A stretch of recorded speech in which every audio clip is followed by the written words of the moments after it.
Hello, hello everyone. Welcome once again. This is Dr. S. Channel 1 Gaite, Assistant Professor of Political Science. In this class, we'll talk about Hegel dialectics. First, we'll see what is dialectics, and then briefly see why Hegel has rejected Plato's and Kant dialectics. After that, we'll discuss in details about Hegel dialectical method. What is dialectics? Dialectics is a term used to describe a method of philosophical argument that involves some sort of contradictory process between ideas. It is a system of reasoning that arrives at the truth by the exchange of logical arguments.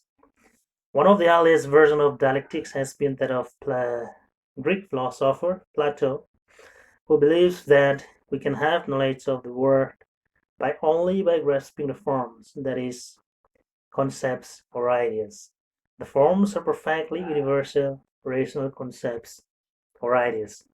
However, Plato believes that the forms are not in this world, but in a realm of their own.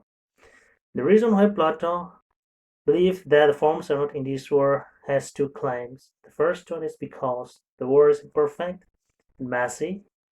The second one is because the universal, rational concepts or idea of reason itself are static and fixed and so cannot grasp the messiness within the imperfect world. Plato's dialectic is based on the idea that if the premises of an argument lead to a contradiction, then the premises are false, which implies that the premises are gone, or we are left with nothing. Plato's logic is concerned with separate, discrete self-identities in a deductive pattern. Hegel rejected Plato's dialectics as a belief that it deals only with limited philosophical claims and is unable to get beyond skepticism or nothingness.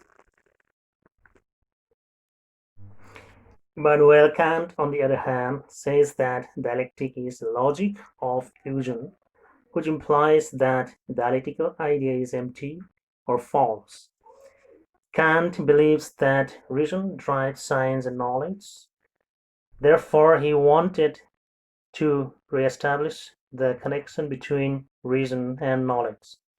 To be able to achieve this objective, Kant says that we have to believe that knowledge revolves around what we are like, and knowledge does not revolve around what the world is like. He believes that we can reason or have knowledge because we do not revolve around the world, but because the world revolves around us. The fact that we are rational being has enabled us to share a cognitive structure with our fellow beings. It is this intersubjectively shared structure of rationality that regularizes our experiences of the world, and also that shapes and grounds our knowledge. But Kant regarded that reason is only in our heads, which implies that we cannot get outside of our mental, rational structures to see what the world might be like in itself. Kant himself admitted that there is still a world in itself, or things in itself about which we can know nothing. Hegel rejected this Kant's solution as skeptical conclusion. Hegel too applies dialectic in his philosophical arguments. He draws from his predecessor, like Plato and Kant, but also differs from them in his thinking and in the application of the mind. In contrast to Plato's logic that is concerned with separate, discrete self-identities, Hegel logic is based on totality. In contrast to Plato's ideas of static, universal, concepts, forms, Hegel accepts that the universal, concepts, forms are themselves messy rather than static. Hegel rejected Plato's and Kant's dialectic as skeptical conclusion, for he believes that it is possible to go beyond skepticism or nothingness. Hegel's account of reason, manifested in his dialectics, characterizes logic and everything through in general as well. He believed that we can have knowledge of the world in itself because it is possible to get out of our heads to see what the world is like in itself. This is possible because reason or rationality that is in our heads is in the world itself. That is, reason is in us and the world itself. Reason in the world makes reality understandable, and that is why we can have knowledge of reality with our rationality. To Hegel, dialectic is the principle of all natural and spiritual life, or the moving soul of scientific progression. Dialectics steers the development of both reason as well as of things in the world. He believes that a dialectical reason can overgrasp a dialectical world. What is fundamental to Hegel's dialectic is the notion that concepts, forms develop on their own because they self-sublate or sublate, that is, cancel and preserve themselves, and so pass into subsequent concepts, forms on their own accounts because of their own dialectical natures.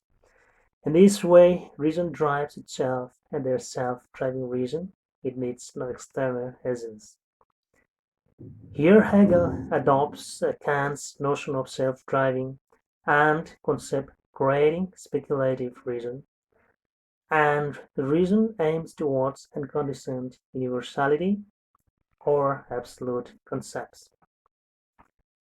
In short, Hegel's dialectic undergoes a triad structure: thesis, antithesis, synthesis, model. The first is a thesis or statement of an idea. The second stage is a reaction or antithesis that negates the thesis.